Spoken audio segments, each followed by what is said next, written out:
இந்த ஃபவுண்டேஷன் பார்த்தீங்கன்னா 2 காலமுமே 4க்கு 4 உள்ள ஃபவுண்டேஷன் தான். எதுக்கு இதை வந்து நம்ம ஒன்றா எடுத்தோம்னா, நடுவில் மட்டும் ஒரு அடி கேப் இருந்தால் அந்த மண்ணு கண்டிப்பாக சரிஞ்சிடும். ஸோ அதனால் மொத்தமாக எடுத்துட்டோம்.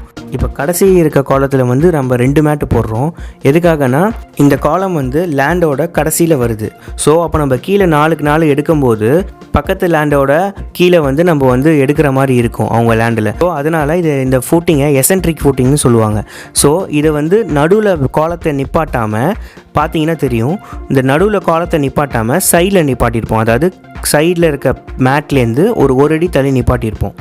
நிப்பாட்டிட்டு கீழே காலத்தை நிப்பாட்டிட்ட பிறகு மேலே வந்து நம்ம இன்னொரு மேட்டு கட்டுவோம். எதுக்காகனா அந்த லோடு தாங்கிறதுக்காக.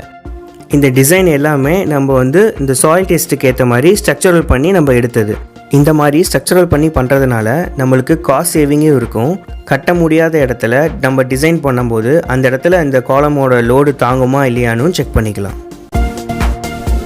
எல்லாத்துக்கும் நம்ம கான்க்ரீட் போட்டாச்சு. இந்த கான்க்ரீட்டோட ஹைட் பார்த்தீங்கன்னா 1.5 அடிக்கு போட்டிருக்கோம்.